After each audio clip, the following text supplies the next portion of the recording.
All right, we are back.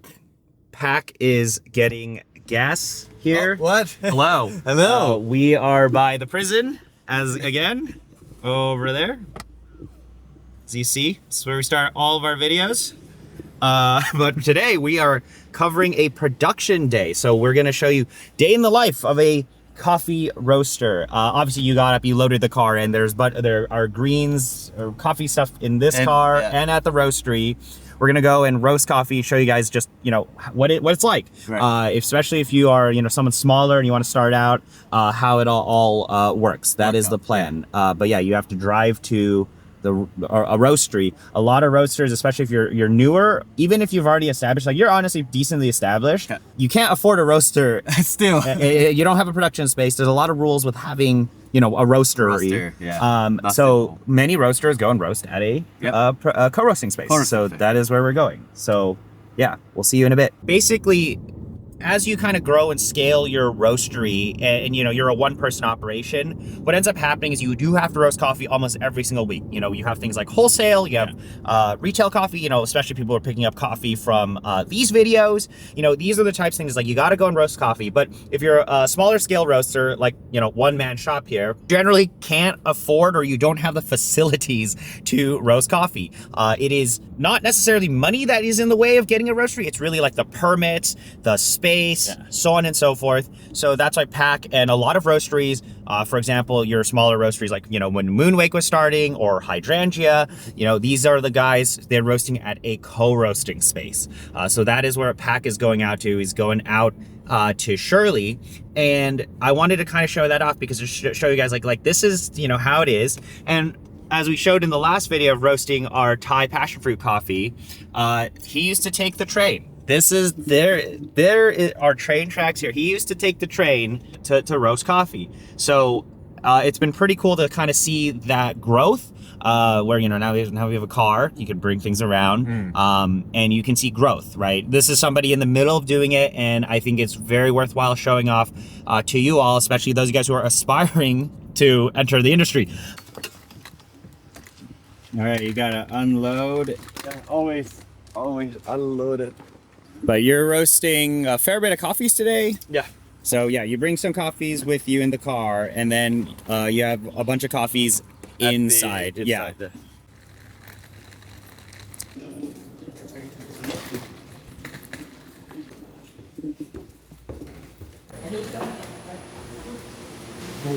Here we are. It's very hot today. Pack is getting ready to roast.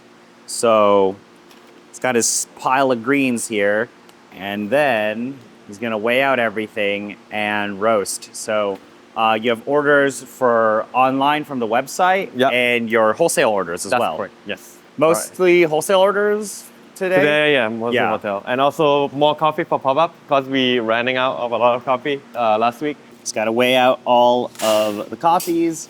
So what are you roasting first? I'm roasting the Brazil first. Brazil, okay. And then we're going to decaf and Billy. And then after we have the cold ferment at the last. I always roast cold ferment at the last batch. Your grape? Strawberry? Strawberry. Strawberry, okay. All right, you got 30 pounds. 30 pounds. Oost.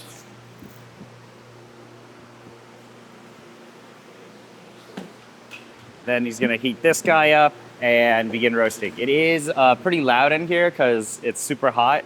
East Coast right now is burning. So roasting is kind of not the most fun thing to do today, but we have to do it. You gotta do it. You gotta get the work done. But yeah, coffee roasting is a lot of this. A lot of, weighing things out, repetitive work. This is what people are not seeing it. It's like, it's a real thing that you have to keep doing it. But this is what you gotta do every week. And if you guys want to go down the coffee roaster path, this is what you are going to have to do. Exactly. At the beginning, you may not see this if you roast on the small roaster. And once you start to do like wholesale and production roast, then this is... Yeah, production roasting is like this. It's as much as it'd be fun to have a sample roaster, like a roast with a million different samples and have fun doing that, that's not how you can run things, unfortunately. Especially if you need to serve coffee. Like you got to roast all this coffee and sell it and brew it for people at your cafe or your pop-up or for online, you know. After all of this coffee is roasted, you then have to package it all. So we'll show you that as well. All right, turning on the roaster. Paxing away out more of his coffees. And then he's gonna get roasting. And then after he roasts, he's gonna pack. He's going to pack the coffees. That's why my name is Pack. Technically. As you've been following along some of our videos that we've done in this space now, as you see, this is Thai coffee. So this is Billy Maimon Natural, anaerobic natural, right? Mm-hmm. You had this coffee before in the past, like 2 years ago, I think? Yeah. Thai coffee, super small yields. Is that it? Yeah, I think that's it. That's all that's left. We can still go more, two more batch here. Oh wow, smells great. Yeah, it's amazing. This, I'll pick it up for you. Look at that. That is processed. Pretty cool coming out of Thailand. But yeah, he doesn't have a lot of Thai coffees because the yields are small. So I really honestly like it when these roasters do have a focus, like, hey, we want to focus on a specific origin, a specific type of varietal, so on and so forth. And Thai coffee is what Pack focuses on. And you can see, like, there's not that much of it. So, yeah, but he's got to roast this specific coffee for some online sales. And I think what is really impressive is he's serving this coffee at his pop-up. You can go to his pop-up in Brookline in Boston and actually taste Thai coffee, which is one of the rarest things in today's landscape, like to be able to taste specialty, high-end Thai coffee. So whenever you're roasting coffee, you know, what's fascinating about all of this is always the processing. As you see, we have so many different coffees from different regions. So this is a strawberry co-fermented coffee from Colombia. This is an anaerobic natural coffee from Thailand. This is a decaf from Colombia. And this is a natural from Brazil. So as you see, they're all different colors. And what Pack has to do is he has to roast each of these differently for all of his customers, right? He's got to keep in mind what to do for each of these types of coffees and the style of coffee. So you have to, one, know how to taste coffee, how to roast coffee, but also you have to mechanically execute, and you have to kind of keep track of numbers and a lot of different things. Like, yes, there's an art to roasting coffee, but a lot of it is actually, you know, meticulous skill, numbers, keep track of things. He's got the notebook here that he always writes down all the numbers at. You look at the roast curves and a bunch of things like that. So there is a lot that goes into roasting coffee. And it's really something that I think a lot of people don't think about. It's like you just get the bag of coffee in, you brew it, you're like, oh, this roaster is good, or this coffee is bad, or whatever. But there's a lot of skilled labor that goes into getting you that bag of coffee, and it starts here. A lot of roasting, note-taking, and rinse and repeat. So that's the beauty of coffee roasting right there.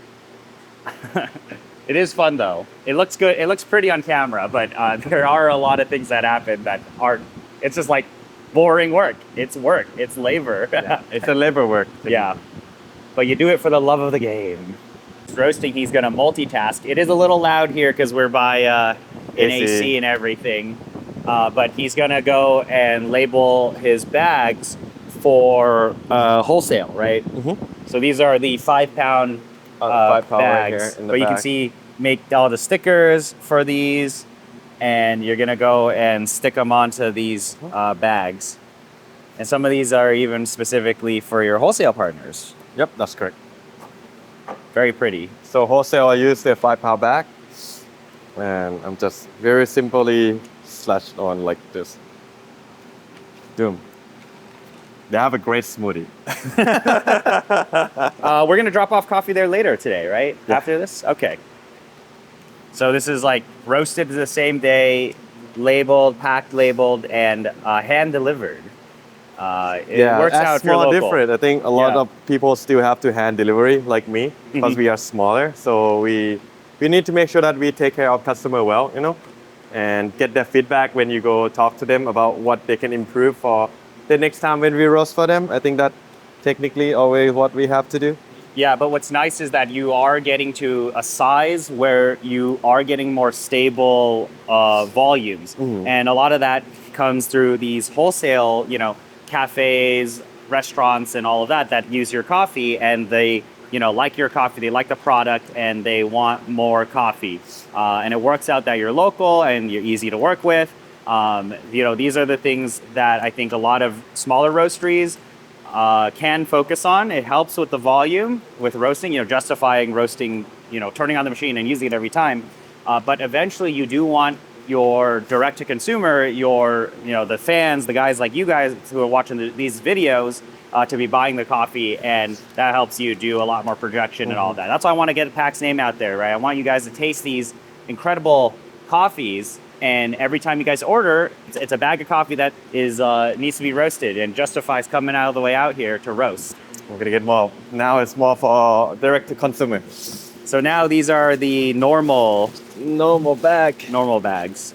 So you're gonna do a lot of this stuff in parallel while he roasts. Yeah, that's what we do all the time. This is reality, right? Yeah. So this is so real, and yeah, if you want to be a roaster, you have to do this. Yeah, so these are the bags for your normal customers, but you do all of the projections and you count all the orders beforehand, right? Yeah, and, always. Yeah, but it's a lot, right? There's a lot that goes into a bag of coffee when you think about it. Like in this case, it's a sticker with a printed sticker with a roast date on it that is then stuck on a bag that then needs to be hand filled. Exactly. And it's all done by the guy who's roasting the coffee too, right? He had to come here. He had to source that coffee, find the coffee, roast it, then make you the bag, and then put the beans into it, and then put it into a box and ship it out to you. That is the whole process. Yeah, that's the whole process. It's a hustle. But luckily, he's getting more and more orders. So before he wasn't roasting that often. Now he's got to roast every week. So yeah, it's before good. like once a month or 2 times a month. But because of everyone who helped us and supporting us, so we got to sell more. And I hope that, our roasting style, make it good or make a better cup or make a good cup of coffee for everyone audience at home, I guess some local people want to order coffee and pick up at the Popup, they can do that too. Exactly. Yes. But this is actually what really helps a lot is people buying bags of coffee. Your margins are a lot better, and honestly, with all this coffee stuff, it is word of mouth, right? You want people to start posting about these coffees, bringing it to meetups, and brewing it for people. Thai coffee. So this is like even more special when you think about it, right? You're like, oh wow, there's this Thai coffee, like this bag of Thai coffee is going to go out to somebody, and that's kind of cool. Right? You're like, oh wow, I made somebody drink Thai coffee. Yeah, it's hard to see Thai coffee still nowadays, but I'm hoping that more roaster roast Thai coffee. I know it's hard because it's a low yield right now still. Comparing to Colombia and Brazil, I think Thai is still, in a low yield size, but I think we're getting there. Yeah, I mean, like we've been posting about, which is crazy, co-ferment passion fruit Thai coffee. Yeah. We're seeing really, really big advancements in processing, and at least having tasted Thai coffee with Pac across the last year, things have gotten significantly better between each harvest. Each year. Yeah, each year it's getting better and better. I think more like farmers have more knowledge and they've seen more around the world how they do process, and also now they're sourcing the bean and also improving the ground quality to make sure that coffee have enough nutrients, or making sure that the coffee grow nicely and taking care of the buck and everything. So I think it's much getting better every year, and I'm looking forward for next year as well. These are things you can talk about and do while you wait for the roaster to heat up. Yeah. So multitasking. You're wearing a lot of different hats, right? You're doing the labor, you're doing the tasting, the sourcing, the business, marketing, the face of the company, so many different things all at once. And that is the reality of small business entrepreneurship in coffee. There's a lot of stuff you have to do that really, really gets your name out there. And I think Pac is the closest currently in Boston to pulling off something really cool. That's why we feature him on the channel. Yeah, the sticker is fun. It's more fun than roasting coffee. Awesome. Yeah, so you print these all at home on Yeah, machine. we print on home. I still found that ordering the sticker is more expensive than Doing we it do at at home? home. Really? But you sacrifice with your time. Like you have to print a lot at home and cut it yourself and stuff. But luckily we have the cutting machine now. So my wife got me the cutting machine. She's seen me struggling like cut by one by hand. Mm-hmm. So she was like, yeah, better you have something to help. Because these look really nice. Very There's good. like reflective, and you can change you date, can yeah. print the roast date. So I guess like, a lot of other roasters will write the roast date, so you lose time, but you also save time in certain areas. Yeah, and also we can predict like how much like coffee bag we have to print. Because usually if you order it, the sticker from outside, it has to be like either 100 or more. Yeah. So if you have something special like Jaroon last time, we print like 70 of the sticker, then it's going to be chaos and more cost. Yeah, so you have much more flexibility with printing your own labels at home. Yeah, but recommendation in the future, please don't print it. Don't print it. Just order it. Okay. So it's better to have better like to have- leftovers or Yeah, too little, I too think less. so. Yeah, I think so. Packaging, so we need to Yeah, everything. you have to. It's hand different- packed, hand roasted, Yeah. hand everything. hand too many sticker to put it on, so we do it ourselves first. Yeah, but it's like you're not getting like that many orders that it's like the end of the world with that you can't spend the time to pack and put the stickers on. But Right. eventually when you get to a point, this is not going to be sustainable to do. Right, this is not sustainable. Just don't do it. I mean, you can do it at the beginning, but once you grow, just don't do it. We're changing the new packaging too.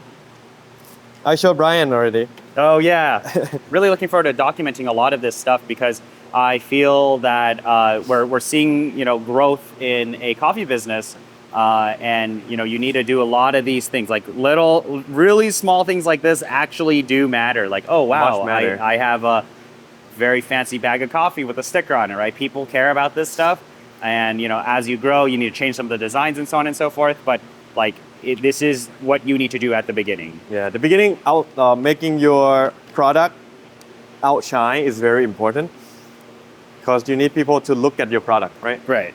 Yeah. So I always have liked the designs of these bags. It's also got your face on it. Right. You got the We're face. gonna have to put that on after. That's the thing. A lot of coffee is marketing, man. How it looks. It's like, oh, everybody can have the same coffee in the same bag, but if it looks prettier, people might be more attracted to it. And that is what matters, especially getting your name out there. You want people to look at the bag of coffee and be like, oh, wow, that is from this guy. And they know which roaster it's from. Yeah, I think I'm getting better in Boston now. People start to recognize my bag. But then when they recognize my bag, now we're changing the bag. Yeah, you're changing a new design. Yeah. But it's okay. It's the taste still, right? You get the pretty bag, and what makes people come back is the taste of the coffee. All right, roasters, heat it up. Yep, roaster heated up. And now we just need to left the green. The biggest batch. But things are pretty quick once you start going, right? Your between batch protocol is pretty fast. Between batch protocol is what it exactly sounds like. You're between each batch of coffee protocol. Put it up. Yeah. Pretty good. Which, if you do improve, greatly enhances your efficiency at roasting and helps you kind of make sure everything works out. But yeah, a lot of roastings, kind of sitting around and looking at stuff. But Pac is making a lot of adjustments here and there, but he's roasted these coffees a lot, so he knows how the coffees behave. And he has the readouts, on the graphs and everything that let him know if something is changing, and he can change the settings of the roaster to compensate. So yeah, he's got to roast this one that's in there and then roast all of those batches. We're going to save this last batch here for this co-ferment for a separate video because this is a wild coffee compared to these other three. So if you happen to make it this far in the video and see that, please check that out as well. And then coffee in the roaster. So yeah, this is just how it is. You got to sit around and monitor things. You're marking when the coffee changes color at the different phases as well. and you're using Cropster for this, right? Right, that's correct. Okay. But pretty much, yeah, you monitor the coffee, you look at the colors, you smell things, and in this case, he's also multitasking, so putting on stickers on all the bags. This is truly the one-man shop experience right here. Yeah, that's my task, putting the sticker. Yeah. You spend more time putting stickers on bags of coffee than actually roasting coffee. But you're roasting on Loring, so these roasters are a fair bit faster than drum roasters, so you save in minutes there, and it adds up. Yeah, it adds up. Yeah, but otherwise, this is how it is. Try to make now sure it looks prettier. it does look really nice, light roasted. Yeah. But luckily with this roaster, you can kind of let it run, and obviously the coffee's heating up and everything, but Yep. he's paying attention to the graphs while he's also Putting the sticker. putting the stickers on. It comes out, then it goes in here, roasted coffee. That's just how it is. It smells nice. This is your natural Brazil? Wow, hot too, yeah. Yeah. Natural too. This is good for espresso. Beautiful color though. It's not too dark. Yeah. You roast this one long as well? Yeah. I think from my experience, when you roast longer for Brazil, it's kind of hiding the flavor of coffee origin. I meant to do it because the customer doesn't really want to have high acidity and anything. So I extend it to make sure that you kind of cover it up. And when they taste espresso, it's more very chocolatey, milk chocolate and stuff. So less acid because of I extended longer development, like almost 4 minutes. Most people, they don't do it, and a lot of people against me doing it, but it's just the customer that want it. So I wrote so it you're for the catering the Yeah. coffee roast profiles to the customers, which is what I think you should do. customer. Yeah, I'm gonna You charge want to the work green. closely with your partners, especially when you're building, volume for your Yeah. roastery. Roast to what these guys want, right? And then you can change it for some of these customers. So some of these customers are going to want ultra light stuff. Some of these guys are going to want dark stuff. That's how it is. And you have the, flexibility to do that when you're a one-man shop. This is just how it is. It's coffee going into roaster, coffee coming out of roaster, and he has to do that a few more times. It is quite monotonous. It is, boring work if you think about it. But Yeah. when you get into the groove of it, it is very, very fast. And it is very satisfying to be around these things too. It's always fun to see the coffee come out. It smells great.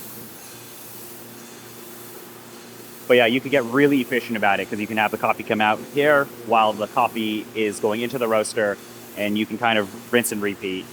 And yeah, and then once it's here, right, we have the weight of the coffee, so he can keep track of the loss, and you can understand, development and do a bunch of calculations there. And then later, I don't know if I'm going to show him roasting all of these coffees, but you've seen this a lot if you've watched any of these videos. He's then going to take this, and we're going to go and pack them later. So we'll show you that in a bit.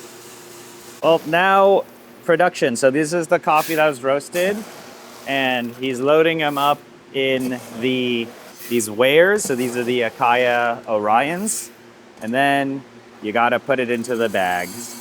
So this is the same thing that happens for the bigger bags. Obviously, this takes more time for the retail bags that go out to people who buy on the website because they're just more bags. But as you can see, multiple steps. So he stickered all of these already, multiple stickers. Then you got to open it up, weigh the coffee, put it into here. Technically, yes. And then after heat sealing all of these, it's like kind of satisfying once you get it all done, right? Yeah, feel very good. But yeah, we have a lot of tools nowadays, like auto weigh stuff that really helps speed up the efficiency of packing orders. Yeah, because I'm literally coming here alone. So, this too is very helpful, making me have a faster workflow, So efficient too. I'm very grateful I have this too. So, we roasted the coffee, put on, built the actual bags, and then now you're filling the coffee, and then, eventually it's like this. You take all the bags and you have to put them through the heat sealer. And it's always very satisfying when you have the bags just kind of fall around, all over and stack up. Yeah, I have to see if the seal is okay this time. Yep, that's good. Just sometimes it's not very... Yeah, you got to make sure these are all sealed up. Yeah, this is excellent. These are my coffees that I'm buying. It's a very great decaf for sure. Yeah, this is a really nice decaf. Yeah, very nice one. I Super like them. strawberry. Yeah, strawberry, pomegranate, very red cherry forward. Yeah, but he's got to get through the other coffees. But pretty much that's a production day. We'll show you at the end when everything is all there. And we're going to go drop off some orders to some wholesale partners as well. You dedicate kind of a whole day just to roast and ship and deliver your coffees to your customers. This is very much how most roasteries operate at. But if you're a one-man shop like Pack, you are using co-roasting space. Like you see a lot of roasters a little around the same size, maybe a little larger, doing this type of same operation.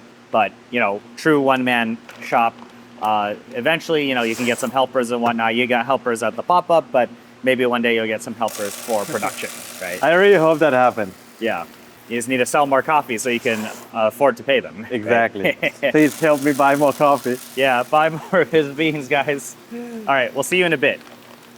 Roasted coffee. So we came here with the cart with some materials, and he had some coffees here, roasted it, and now we go and deliver the beans. So those are going to get shipped out. He has to pack all of these coffees again. So he pack the coffees into the bags, and then he has to then pack the coffees into boxes to ship out to everybody online. And then he's going to do that at home. But then what we're going to do later today, once we leave here, is we're going to go and drop off these coffees to one of his wholesale clients. We're going to go downstairs now. No way. I'm gonna get my car to here. I'll be back. This is actually unlucky. Okay, I'll watch your coffees. Pack is going to move his car. Oh my goodness. This always happens somehow, yeah? This is very unlucky. It's always happens. And then we'll move this down and we'll... All right, see you in a bit. Got it? Okay. We're going to go drop off coffees now. Yes. Let's go. Oh, wow. What a day. What a day. We're almost done. Almost done. All right, we went to drop off coffees. We're here at Grill and Green Kitchen. Deliver beans. This is a cafe that uses his beans for everything. Espresso, pour over, or batch, not pour over. Yeah, but yeah, all of that. So you need businesses like this to support. Yeah, I'm honored to have their support. Yeah, very good. And you get people out here to taste the coffee. Yep, so it's good. Come out here and taste some of the beans. They even get smoothie. They even have my name on it. Oh, really? Wait. Where's my name? Right here. Where? Oh, wait. Yeah. We have delivered the coffee. We're in Worcester. Middle of nowhere, kind of. 508, right? The 508. 508. And we are going to now go home. That's it. Yeah, that's a day. That's a day.